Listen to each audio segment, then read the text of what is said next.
Welcome to our Go International Staff Board Report for our Fall 2020 board meeting.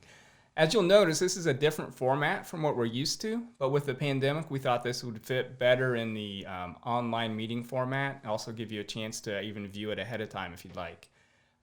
We're doing it in a podcast format because we believe podcasting is a way for us to stay connected to our constituency, the people that can't travel with us right now, and so this is a chance for us to practice that as well.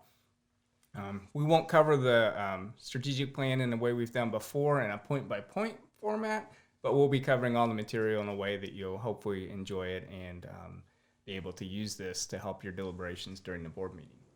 So as we think about the pandemic in the last 6 months, how has that affected our travel history, Larry Montgomery? Well, we haven't been anywhere. So Yeah. since February, the last team that left was a trip to Peru that Larry Cochran and I led. And so we haven't been able to travel at all.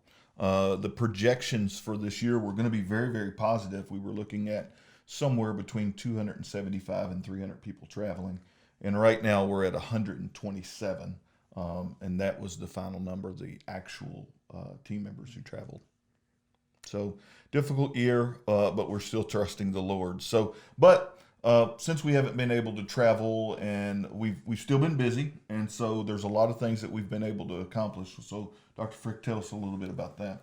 Well, when the pandemic hit and we began to realize the scope and the just how this was affecting everything, of course, we were led to prayer. And so we spent a lot of staff meetings and even full days in prayer with our Go International staff. We quickly began to draw our constituency into that process through our Facebook prayer group and other means. And then we began to meet with our partners regularly to hear from them and hear their needs. And really, honestly, that's been the greatest blessing of this whole pandemic Yes. is meeting with them regularly online. Getting to know them in a deeper way, seeing our partners in Honduras, praying for our partners in India, and getting to know each other. It's been a real blessing. Absolutely. One of the things that's come out of that time is hearing their needs. And one of the needs we heard a lot about was the hunger issues that are going on in communities around the world. When you are living day to day, getting your food on a daily basis, and then the lockdown hits and you can't leave your house, or the community supply chains totally disrupted. It's led to a lot of hunger issues in communities all over the world. And so, Larry, tell us about how God's been leading us as an organization to respond to that. Yeah, so out of those prayer meetings, we've really felt a challenge from our partners, as we've heard from Carlos in particular in Nicaragua, as he's talked about the hunger needs have increased like never before. Even at the trash dump, the food is not even available in the dump for the kids to eat because the restaurants are all closed. We heard from Wilma of how the kids were starving all throughout the region of Comas, and Paul and others we heard about. And then Larry Cochran came to our staff meeting with a pretty clear challenge from Isaiah 58. And so we just began to trust the Lord, and we've been sending funds about every other week to help with feeding and outreach with our partners. But at this time, I just want to challenge the board. Before you come to board meeting, I would like to challenge you to read Isaiah 58 and tell us what you think about it. We want to hear a response from you with that particular verse. And so is this effort just about feeding, or is there more to it than that? Man, it's really a lot more than that. And I have been extremely excited, and I felt a mandate from God almost, and I mean that, for something that I call the table. I've just been overwhelmed by this message as I've begun to study Scripture and look into it and hear from other ministries about the need to make disciples around the world. And that it's happening not in front of the hundreds of thousands, but really around the small group at a table. And as I studied scriptures and began to dig into that, and just look what Jesus did and how he ministered and how the early church ministered around the table, raising disciples up, training up people who would then go and make more disciples. I just feel like it's been one of the most poignant things that God's ever spoken to my heart personally, that we needed to raise up disciples who then in turn would go and raise up more disciples. But in that discipleship, it's about integrating all the needs of the community, all of the needs that we were facing. And so we've been talking a lot about that with our partners and training them on how to make disciples. And so every Thursday, we have been meeting with our partners, inviting them to come and to see and hear trainings about how to make disciples. They've heard all kinds of trainings about that from you and from myself, from Larry Cochran and other leaders. But they've also been receiving some trainings, some personal things like the battle for your family, how to care for your family while you continue to minister.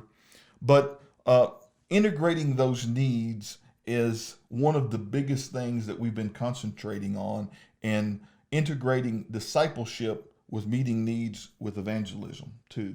So, Dr. Frick, would you tell us a little bit more about that?